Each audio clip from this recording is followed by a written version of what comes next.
আজি তোদের কথায়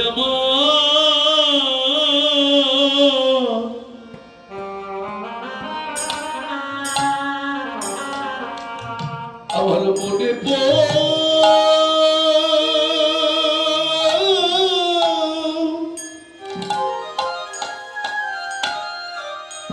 আমার যে মনে পড়েছে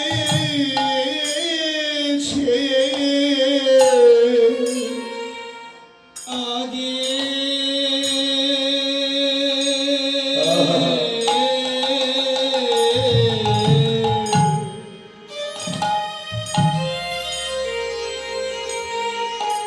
আজি তোদের কথায়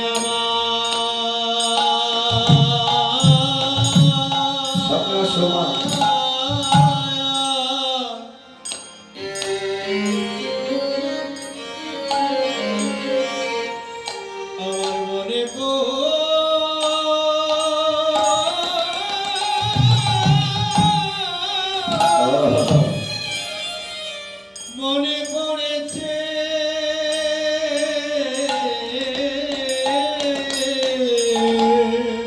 আমি যে কতদিন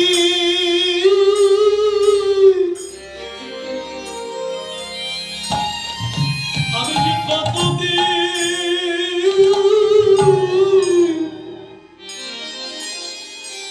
আমি তোদের সঙ্গ করি নাই রে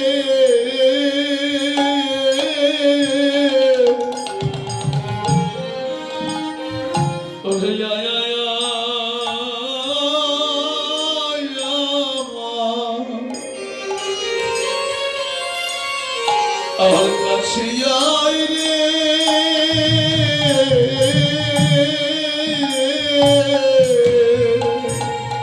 আমি কতদিন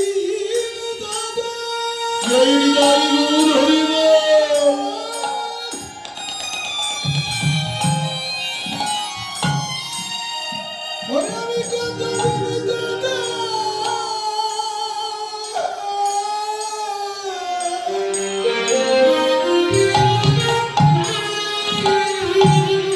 ওরে তোদের সঙ্গ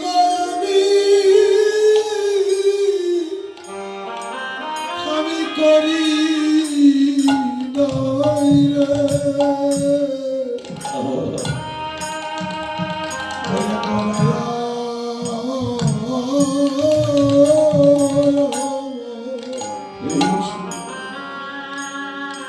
আমার কাছে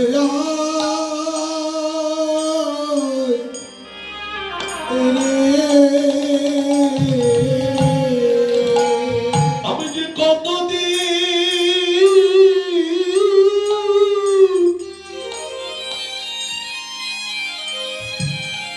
আমি যে কতদিন তোদের আমি দেখি নাই রে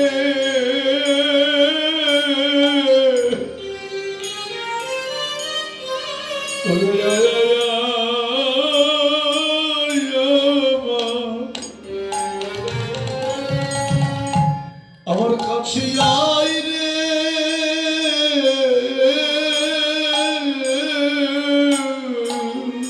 ওরে আমি কতদিন তোদের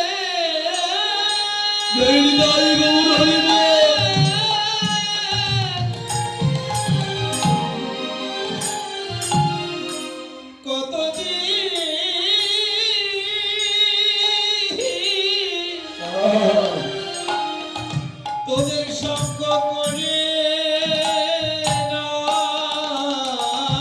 নাই রে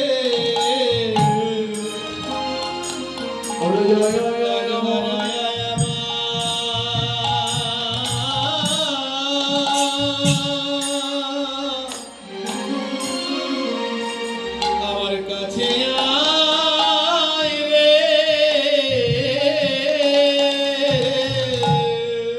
কাদেরকে ডাকছেন? ধবলের শ্যামলীকে। ধবলের শ্যামলী তো নবদ্বীপে ছিল না, ছিল কোথায়? বৃন্দাবনের মাঝে। তাই ভগবান ধবলের শ্যামলী বলে ডাকছেন কারে? এই কলির কাবদ্ধ কর্ম অন্ধ, স্বরূপ ভোলা জীব যারা, যারা নিজেদের আত্মস্বরূপটাকেই ভুলে গেছে। জীবের স্বরূপ কি বাবা? শুধু পেট পুরে খেলাম, উচ্চ শিক্ষায় শিক্ষিত হলাম, অনেক টাকা ব্যাংক ব্যালেন্স তৈরি করলাম, এটাই কি মানুষের পরিচয়? তাহলে জীবের পরিচয় কি না? প্রত্যেকের একটা পরিচয় আছে, সেটা কি? তৎকালীন দিনে বাংলার রাজা ছিলেন হোসেন শাহ। তার একজন অর্থমন্ত্রী, একজন প্রধানমন্ত্রী ছিলেন আমাদের ষোল গোস্বামীর দুই ভাই, রূপ আর সনাতন। রূপ গোস্বামী যখন সন্ন্যাস নিয়ে যখন চলে গেলে, সনাতন প্রভুকে হোসেন শাহকে কারাবন্দী করলেন। তোমার এক ভাই সাধু হয়ে গেছে, দরবেশ হয়ে গেছে, আজকের থেকে যে তুমিও আমাকে ছেড়ে চলে যাও, তার জন্য আমি তোমাকে কারাবন্দী করলাম। জয় রাধে। কারাবন্দী করলাম তোমাকে 17 মাস 19 দিন। কারাভোগ করার পরে বড় বড় লম্বা লম্বা চুল হয়ে গেছে, বড় বড় দাড়ি হয়ে গেছে। জানি নাই বাবা, যখন এমনি করে বড় বড় লম্বা লম্বা চুল, বড় বড় দাড়ি হয়ে গেছে, 4000 স্বর্ণ মুদ্রা কারারক্ষীকে ঘুষ দিয়ে ওখান থেকে একটা কম্বল কাঁধে করে নিয়ে পালিয়ে চলে এসেছিলেন সনাতন প্রভু।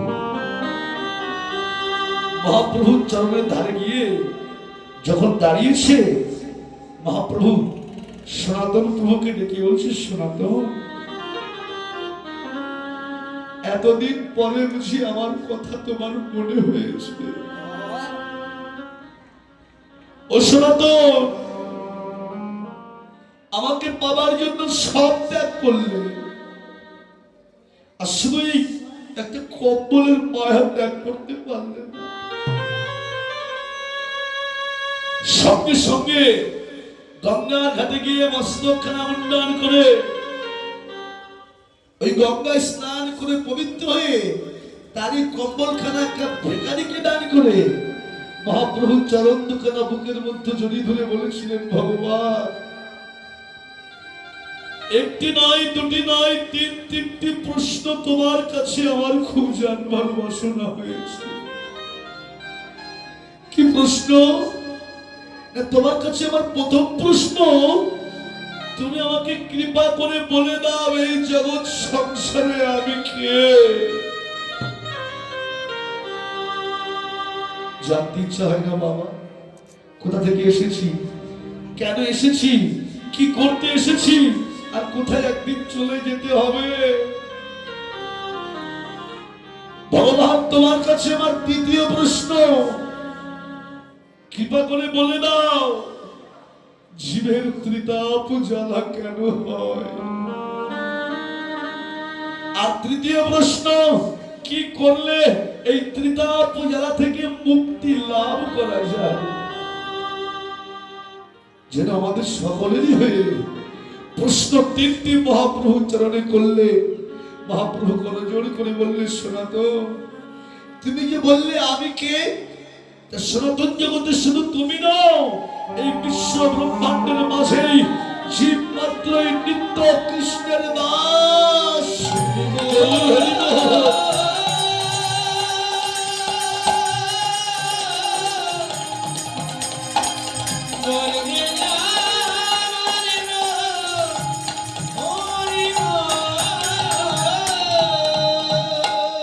জীব নিত্য কৃষ্ণের দাস, আর এই জীব নিত্য কৃষ্ণের দাস যখনই ভুলে যায়, নিত্য কৃষ্ণের দাস ভুলে গিয়ে জীব যখন মায়ার দাস হয়, জীব যখন কাম কামনার দাস হয়, তখন জীবের এই ত্রিতাপ জ্বালা বৃদ্ধি হয়। ও সনাতন, আর কি করলে জ্বালা থেকে মুক্তি লাভ করা যায় জানো? তাহলে আমার এই সমবেত ভক্তগণ যেখানে বসে বসে মধুর হরি কথা, কৃষ্ণ কথা আলোচনা করে, যার ত্রিতাপ জ্বালা হয়েছে, ওই ভক্তের মাঝে গিয়ে ভক্তের চরণ তুলা করে বরাবরি দিয়ে বদনিতাই গৌর হরিবল বললেই জীবনে পিতার বিরামীভূত হয়।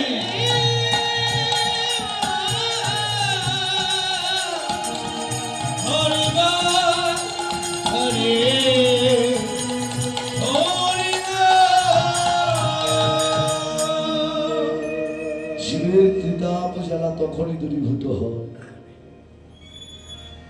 ভগবান তাদেরকে ডাকছেন, ধবলি শ্যামলি বলে তাদের ডাকছেন, কলির কামন্ধ কর্ম অন্ধ স্বরূপ ভোলা জীবিকা, তাদেরকে ভগবান ডাকছেন। আর কি করছে? সেই পুরাণের ভাবকে মনে করে আমার গো আহা সিঙাবে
ভগবান সিংহা বাজাতেন কখন? যখন গোষ্ঠে গোচারণে যেতে বেনু গোষ্ঠতে ফিরে আসবার কালে তিনি বেনু বাজিয়েছিলেন। মুরলী পঞ্চম দানে রাসে ভক্তের মনোবাসনা পূর্ণার্থে মুরলী ধ্বনি করেছিল। তাহলে এই সিঙা বেনুয়ার মুরলী তিনটি বস্তু তিনি তো আর সঙ্গে করে নিয়ে আসেনি, এনেছিল, লুকিয়ে রেখে এসেছিলেন। কেন না, দাপার যুগে শেষ ভাগে এসে ভগবান মনে মনে চিন্তা করলেন যে অন্যান্য 3 যুগে আমি অস্ত্র হাতে করে জীব উদ্ধার করেছি, কিন্তু কলিতে আমি আর অস্ত্র হাতে করে নিয়ে যাব না। তাহলে জীব কি করলে উদ্ধার হবে? চিন্তা করলেন এমন একটা বস্তু নদীয়ায় নিয়ে যেতে হবে যাতে কলির জীব উদ্ধার হয়, আর আমি আমার রাধারানীর ঋণটাকেও আমি শোধ হতে পারি। এমন একটা বস্তু, সেটা কি? চিন্তা করলেন রাম আদি অবতারে ক্রোধের অস্ত্র ধরে অসুরের করেছি সংহার, এই অস্ত্র না ধরিব, প্রাণের কারণ না মারিব, শুধুমাত্র প্রেম দিয়েই বুঝিব এই সংসার।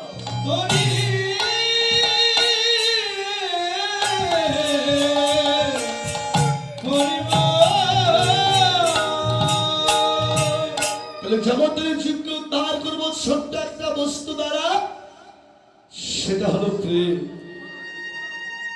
কথাটা বলে ভগবান নিজেই চমকে উঠলেন। কেন? চিন্তা করলেন বিশ্ব ব্রহ্মাণ্ডের মালিক আমি, বিশ্ব ব্রহ্মাণ্ডে যা কিছু আছে সব আমার, কিন্তু প্রেমটা তো আমার নয়। এই প্রেম হচ্ছে শুধুমাত্র এই ভক্তের। শাস্ত্র অশ্বারুদ্ধি বললে যে বৈকুণ্ঠ ভিতরে নাই গো, বৈকুণ্ঠ বাইরে। এই প্রেম আছে একমাত্র শুধু ভক্তের হৃদয় মন্দিরে। ভক্ত হৃদয় ছাড়া প্রেম পাওয়া যায় না। কোথায় গেলে, কার কাছে গেলে, কি করলে প্রেম পাওয়া যায়? ভগবান যেন সমস্ত ভক্তি শাস্ত্রকে প্রশ্ন করলেন। ভক্তি শাস্ত্রগণ তারা সবাই চুপ করে থাকলো, কেননা তারা জানে আমরা সবাই গোবিন্দের মুখের থেকে সৃষ্টি, ভগবানকে তার উপদেশ দেওয়া যায় না। তবু ভগবান থেকে উত্তর দিচ্ছে, গোবিন্দ যদি কখনো কোনোদিন কোনো কালে প্রেম আস্বাদন করতে চাও, প্রেম যদি পেতে চাও, তবে একজন নিষ্কিঞ্চন বৈষ্ণবের চরণের ধুলি তোমায় অঙ্গের মাঝে মারতে হবে।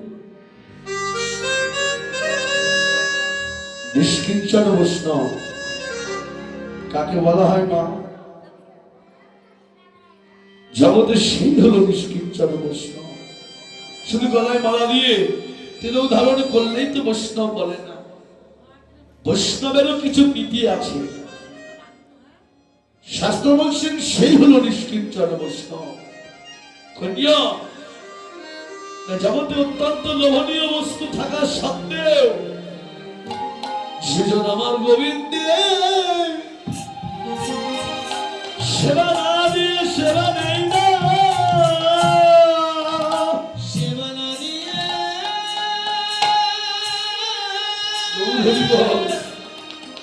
সেবা নাই না রে। এই জগতে যে ভক্তের বদনে কৃষ্ণ কথা ছাড়া বাজে কথা বলে না, কৃষ্ণ কথা ভেবে বাজে কথা বলে না রে। কৃষ্ণ কথা বলিতে গেলে, শুনিতে গেলে যার দুটি নয়নের বাড়ি ঝরে, নয়ন বাড়ি ঝরে। কৃষ্ণময় কৃষ্ণ যার এই ভেতর বাহিরে,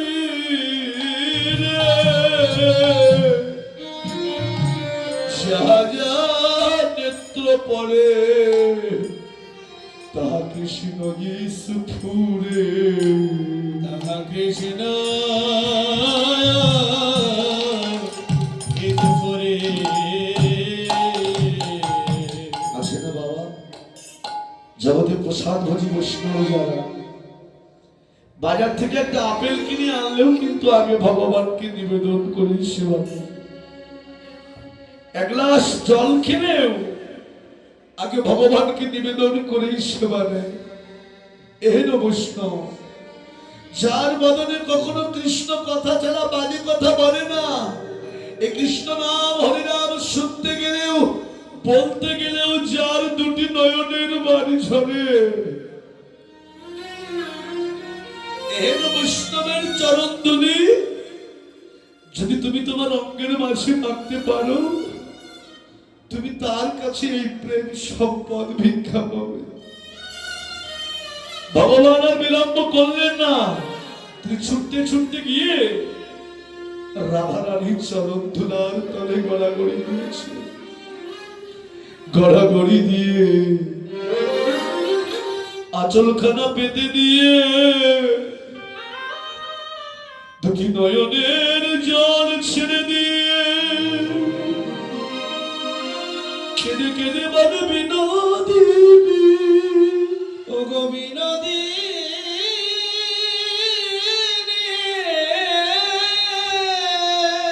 রাধে গো আমার একটু প্রেম ভিক্ষা দাও। রাধারানী মুচকি হেসে বললে, গোবিন্দ প্রেমটাকে ভিক্ষা করতে এসছো? আবার কেনা রাজার পোশাক পরিধান করে রাজবেশ নিয়ে? রাজবেশ নিয়ে এলে তুমি তো প্রেম ভিক্ষা পাবে না। কি করতে হবে আমায়? যদি কখনো কোনোদিন কোনো কালে বৈষ্ণবের বেশ অঙ্গে ধারণ করে অঙ্গে নামা বলি দিয়ে স্কন্দে ভিক্ষার ঝুলি নিয়ে যেদিন তুমি আমার কাছে আসবে, আমি সেই দিন আমি তোমায় প্রেম ভিক্ষা দেব। ভগবান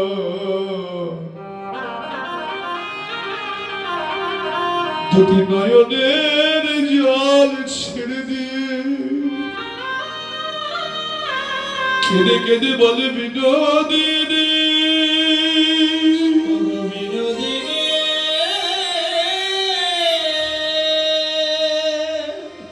আজ থেকে প্রতিজ্ঞা করলাম শুধুমাত্র তোমার প্রেম আস্বাদন করবার লাগি এই ব্রজভাব ছেড়ে নদিয়ায় যাব। এই ব্রজ ছেড়ে আমি নদিয়ায় যাব। শুধু তাই নয় রাধে, বৃন্দাবনের সমস্ত রাজ ঐশ্বর্য ত্যায্য করে দিয়ে আমি নিজে কাঙালের বেশ দিয়ে আমার সব থেকে প্রিয় ধরাচূড়া বাসি লুকিয়ে রাখবো। গলায় গজমতি হার মুক্তার মালা খুলে দিয়ে, কণ্ঠে তুলসীর মালা নিয়ে, হাতে নাম জপের থলি নিয়ে এই নদিয়ার ভক্তবৃন্দ যেখানে বসে নাম গুণাগুণ কীর্তন করে, আমি নিজে ভক্তের মাঝে ভক্ত হয়ে প্রবেশ করে ভক্তের চরণের ধুলার তলে গড়াগড়ি দিয়ে, রাধে গো আমি যে আমার ভক্তের চরণের ধুলো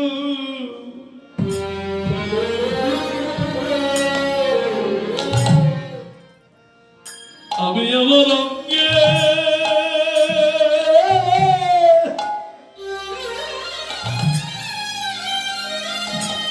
আমার অঙ্গে মাখবো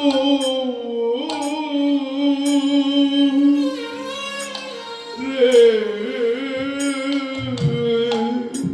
রাধে গো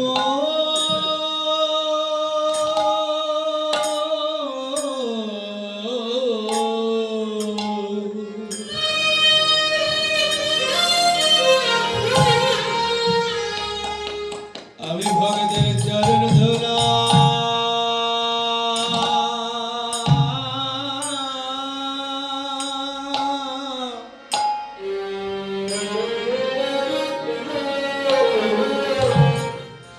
আমি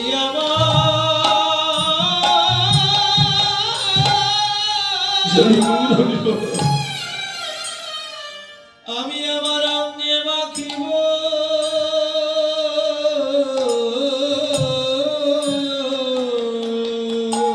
শুধু তোমার প্রেমের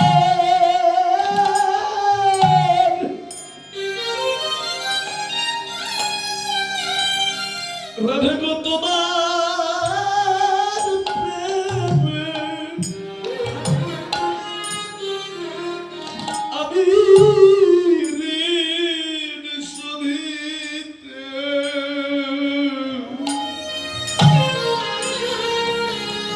আমি যে ভক্ত হয়ে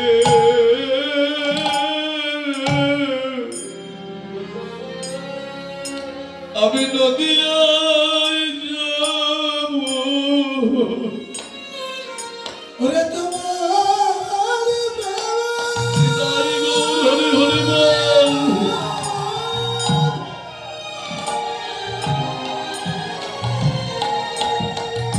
শুধু তোমার প্রেমে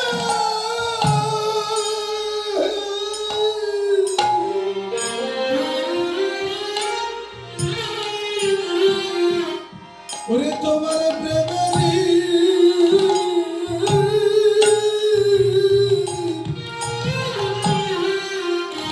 ওরে শোধিতে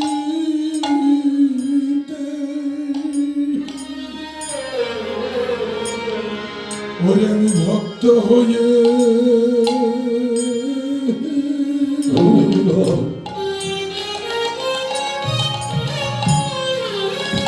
আমি নদিয়া রাধে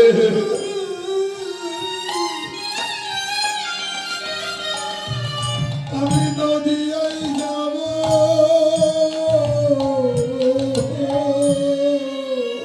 শুধু তাই নয় কি করবো জানো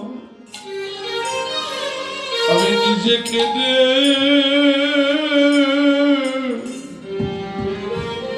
আমি জগৎ কাঁদাবো রাধে গো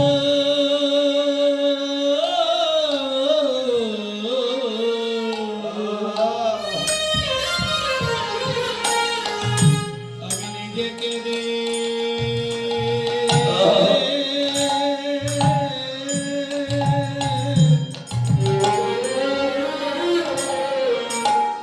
এই জগৎ কাঁদাবো। আমি যে শুধু তোমার প্রেমের ডালি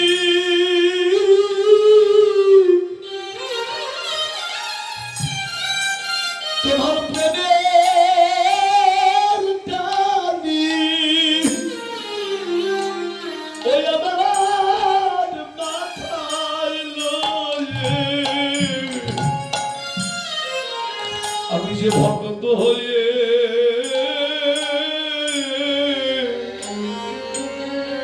নদিয়ায় যাব ও তোমার প্রেমের গাড়ি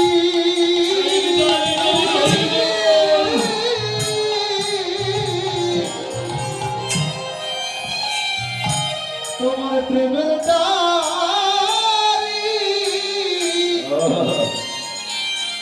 ওরে মাথায় লয়ে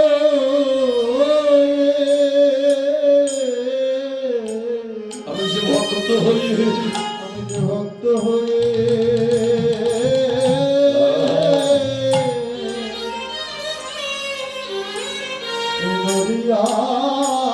নদিয়ায় যাব আমি নিজে কাঁদবো আর জগৎ কাঁদাবো ওরে তোমার প্রেমের মাথায়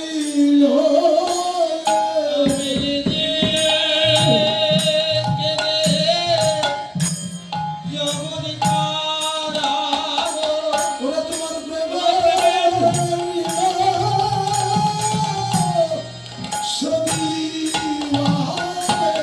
আমি যে ভক্ত হয়ে নদিয়ায় যাব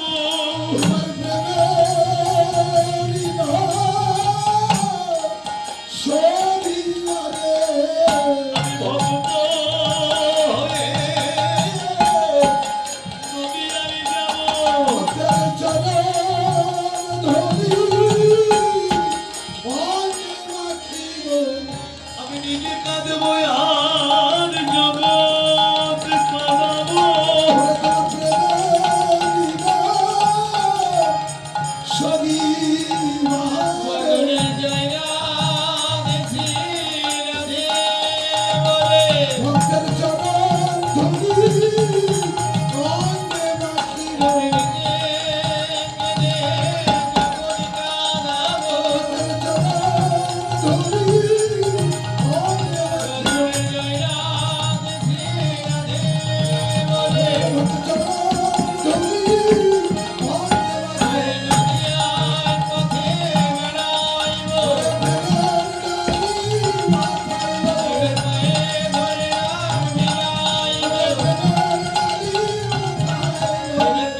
ভগবান শ্রীরাম নবদ্বীপের মাঝে রাধা প্রেম আস্বাদন করবার জন্য আমার গৌর নবদ্বীপের মাঝে এসেছে।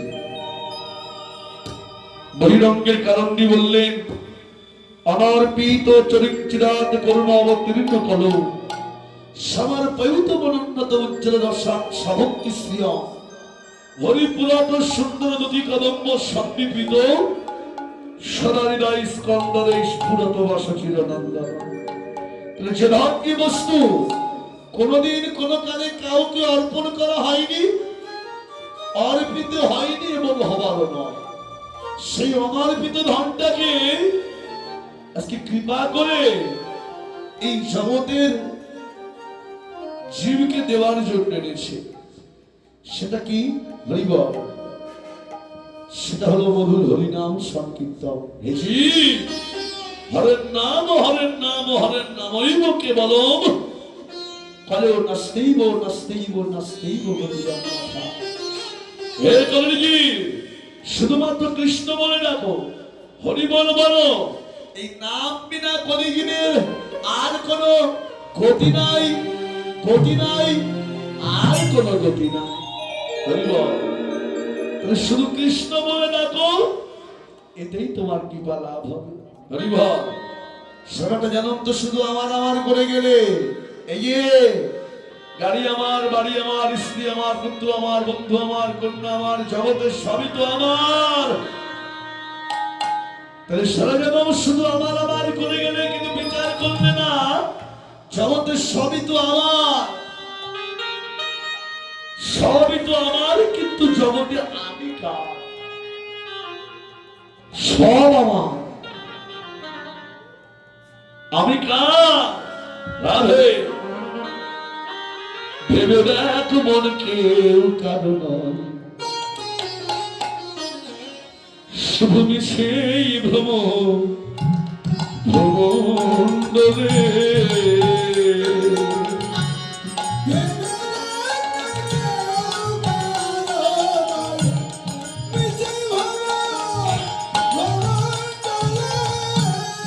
ভেবে দেখ মন কেউ কারণ সেই ভ্রম ভ্রমণ্ডলে।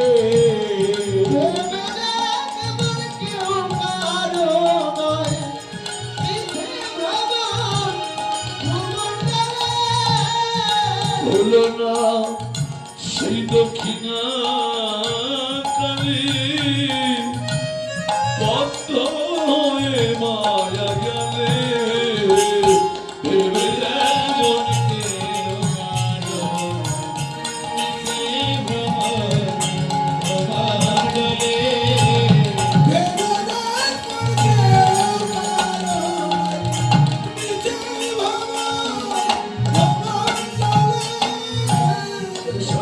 শুধু আমার আমার করেছি, জগতের সবই তো আমার, সবই আমার। বিচার করলে না যে জগতের সবই তো আমার, কিন্তু জগতে আমি কার? কি আছে মা তোমার? বলে সব আছে বাবা আমার। গাড়ি বাড়ি আছে, ছেলে মেয়ে আছে, হ্যাঁ ছেলেকে বিবাহ দিয়েছি, বৌমা বড় চাকরি করে, গরিব নাতিপুতি হয়েছে, সবই তো আমার। আমারা এগুলো তোমার, যেগুলো ভাবছি আমার, এগুলো সত্যি আমার। 2 মাস পরে খোঁজ নিতে যান যে আপনি এখন কেমন আছেন, বলবে বাবা যে ছেলে মেয়েকে নিয়ে এত অহংকার করতাম, তারা এখন আমাদেরকে আর কি খেতে দেয় না। গৌরী ঘর যারাবে যাদেরকে নিয়ে এত অহংকার করতাম, তারা এখন আমাকে আর খেতে দেয় না। তাহলে কি আছে তোমার? এই সংসারের সঙ্গে তোমার আমার সম্বন্ধ কেমন জানো না? খাবার পাতে লেবু খান, লেবু খান, প্রথমে চাপ দিলে বেশ রস বের হয়, হয় না? দ্বিতীয়বার আবার চাপ দিন, আবার রস বের হবে। রস যখন বের না হয় তখন লোকে নিংড়িয়ে নিংড়িয়ে চেপে নিয়ে ওটা যে শীতে খোসা থাকে মাটিতে ফেলে দিই। তা যিনি খেয়েছেন তিনি যখন খেয়ে উঠে চলে যাচ্ছে, লেবুর খোসা দেখে বলছে, বাবা আমার মধ্যে যা ছিল সব তো তুমি আনন্দ করে মজা করে নিংড়িয়ে নিংড়িয়ে খেয়ে বের করে নিয়ে গেলে, তা যাওয়ার সময় অন্তত আমাকে কিছু বলে যাও। তা যিনি খেয়েছেন তিনি বলছেন, কি বলবো তোমাকে? কিছু বলার নেই না। কেন না, তোমার সঙ্গে আমার সম্বন্ধ ততক্ষণ ছিল যতক্ষণ তোমার মধ্যে রস ছিল। মায়েরা, এই সংসারের সঙ্গে তোমার আমার সম্বন্ধ ঠিক তাই। আজকে আমি ইনকাম করতে পারছি বলে আমি এই সংসারের মালিক। আজকে আমি সবার চাহিদা পূরণ করতে পারছি তো, তাই আমি এই সংসারের মালিক। আজকে ইনকাম বন্ধ হয়ে যাক, আপনি বৃদ্ধ হয়ে যান, অসুস্থ হয়ে ঘরে পড়ে থাকুন, যাদের জন্য যা কিছু করেছেন আজকে তাই বলবে, এই চঞ্চল পড়ে গেলেই বাঁচি। তুই যার নাকি মর ভেবে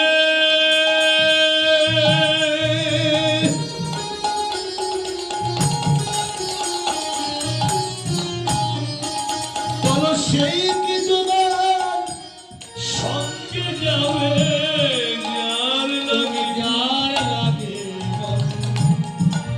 মর ভেবে।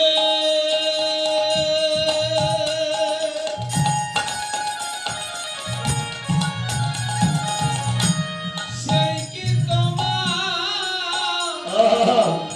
সঙ্গে যাবে, ও তোমার সেই প্রেয়সী সেদিন দেবে সোনা রে। তোমার সেই প্রেয়সী সেদিন দেবে সোনা, বলবে অমঙ্গল দূর হলো বলে, ভেবে দেখ বল হৃদয় গৌর হরি হরি বল।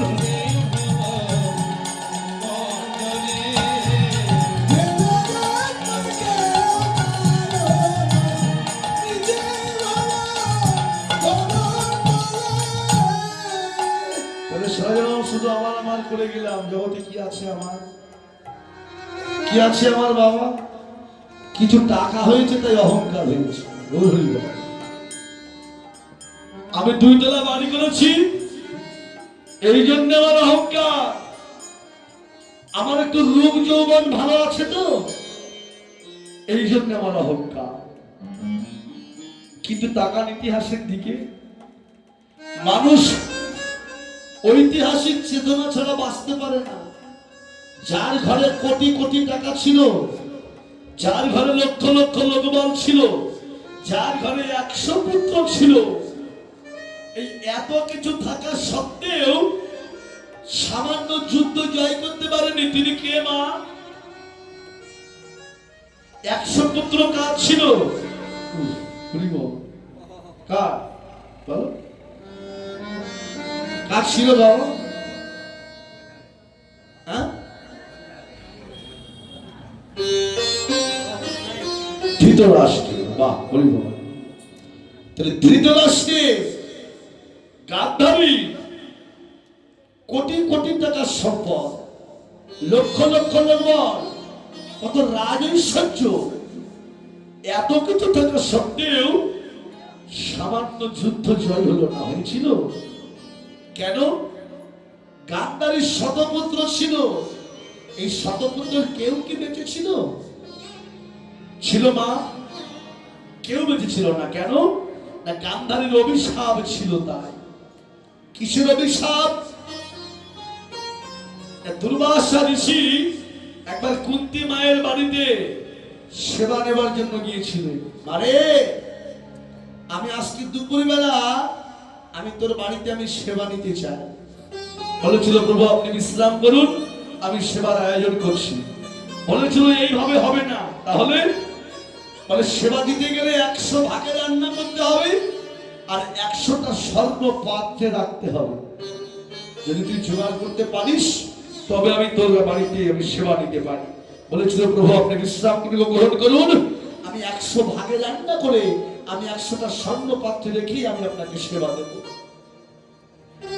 রান্না 100 ভাগে হয়েছিল, কিন্তু 99টা স্বর্ণ পাত্র জোগাড় করতে পেরেছিল, আর একটা স্বর্ণ পাত্র জোগাড় করতে পারেনি যার মধ্যে গরম পরমান্ন ঢেলে রাখবে।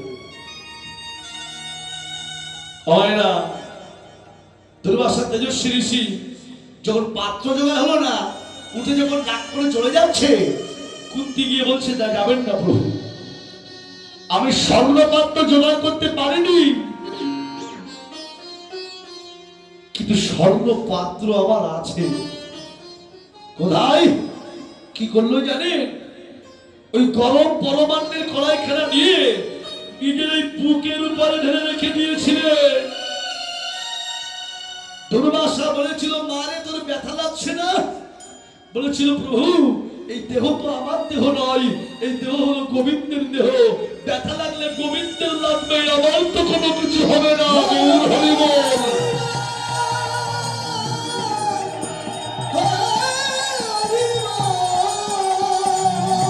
গৌর হরি বল। ব্যথা লাগলে গোবিন্দের লাগবে, আমার কোনো কিছু হবে না। বলেছিল যা মা, আমি তো সেবায় সন্তুষ্ট হয়েছি মা, তুই যা স্নান করে আয়, আমি তোকে বর দিতে চাই। কুন্তি স্নান করতে গেল, ধ্যান যোগে রইলেন দুর্বাসা। ঠিক এই সময় গান্ধারী এসে কুন্তির কণ্ঠ নকল করে বললেন প্রভু আমায় বর দিন। মাথায় হাত চাপিয়ে আশীর্বাদ করলেন যাও শত পুত্রের জননী হও। কুন্তি এসে বলছে প্রভু আমায় বর দিন। বর তো আমি তোমায় দিয়েছি, কই আমি তো বর পাইনি। বরকে দিল, ধ্যান যোগে জানতে পারলেন যে গান্ধারী এসে বর চুরি করে নিয়ে গেছে। তখন দুর্বাসা বলেছিল না চিন্তা করিস না, এই যে বর ধর, এই মন্ত্র ধর, এই মন্ত্র ধরে এই মন্ত্র জপ করে তুই এক এক করে যাকে ডাকবি সেই তোর ঘরে আসবে। একজন দুজন নয়, তোর ঘরে হবে 3 জন, আর মাতৃর ঘরে হবে 2 জন। এরা হবে এক এক করে ক্ষিতি, আপ, তেজ, মরুদ, বোম। এই 5 পাণ্ডব তোর ঘরে আসবে, আর আমি অভিশাপ দিয়ে গেলাম তোর এই 5 পাণ্ডবের হাতে গান্ধারীর ওই শতপুত্র নিধন হয়ে যাবে। গৌর হরি হরি বল।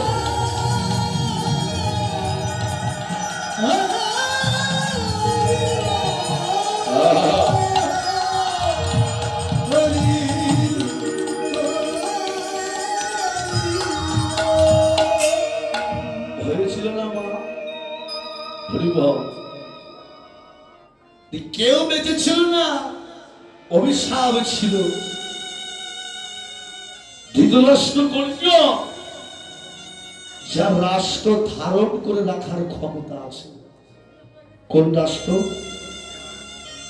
7 ফোঁটা রক্তকে ধ্যান করলে হয় 1 ফোঁটা শক্তিবিন্দু, আর ওই শক্তিবিন্দু দিয়ে যিনি এই রাষ্ট্র ধারণ করতে পেরেছেন তিনি হচ্ছেন ধৃতরাষ্ট্র। অন্ধ ছিল না ধৃতরাষ্ট্র? তা অন্ধ ধৃতরাষ্ট্রকে ওই কুরুক্ষেত্রের মাঠের সংবাদগুলো এনে এনে দিতেন, তার নাম কি ছিল? গীতায় পড়েছি সঞ্জয় বাচ। তাহলে সঞ্জয়টা কে মা? সঞ্জয় ছিল ধৃতরাষ্ট্রের বিবেক, ধৃতরাষ্ট্রের জ্ঞান।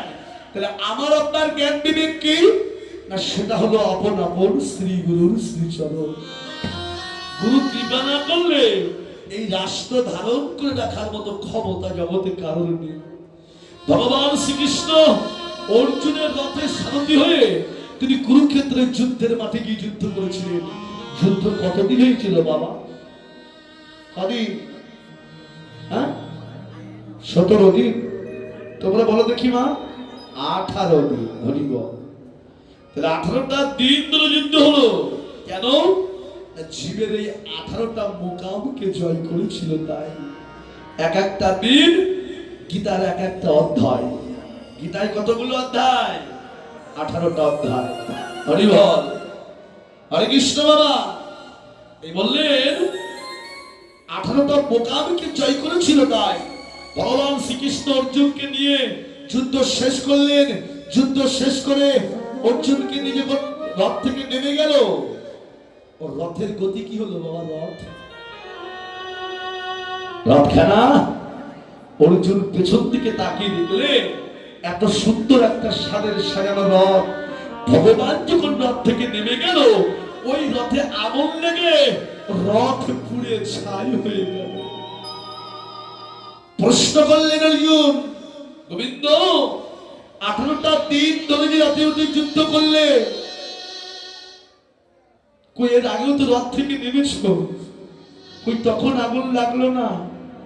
আজকে যুদ্ধ শেষ হয়ে গেল, তুমিও রথ থেকে নেমে গেলে, রথে আগুন লেগে গেল কেন?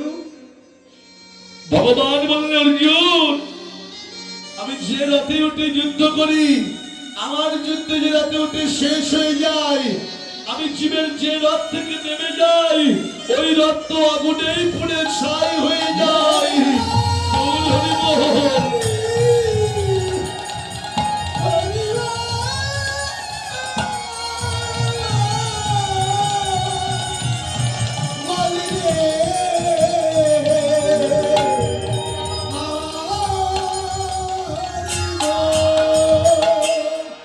কুরুক্ষেত্র কোনটা বাবা?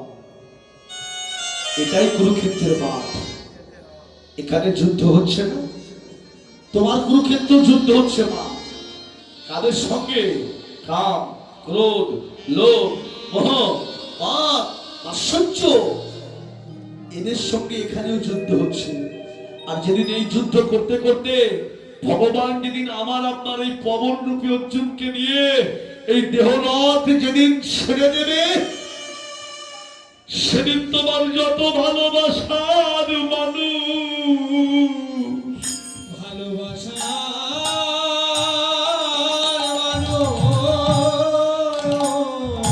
সেদিন নিজের ভাই বলো, স্ত্রী বলো, পুত্র বলো, কন্যা বলো, সেদিন যাবার কালের বান্ধব জগতে তোমার কেউ হবে না। যাবার কালের বান্ধব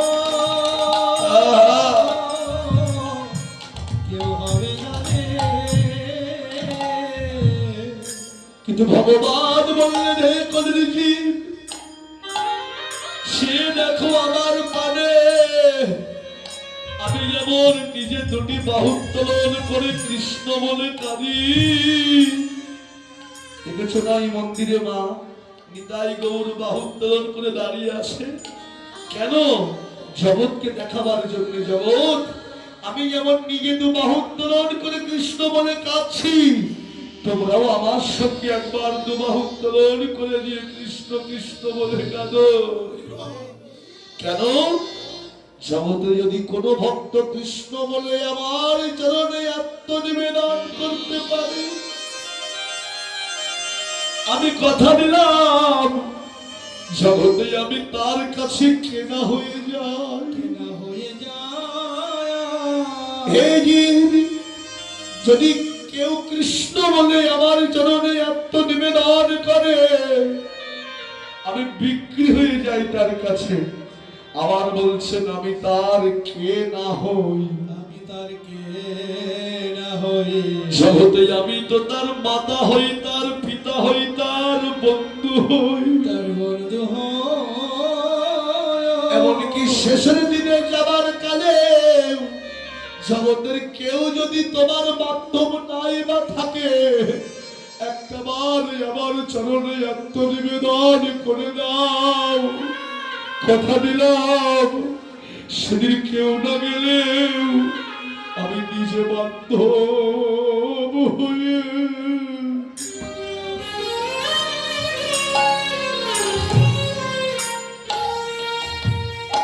আমি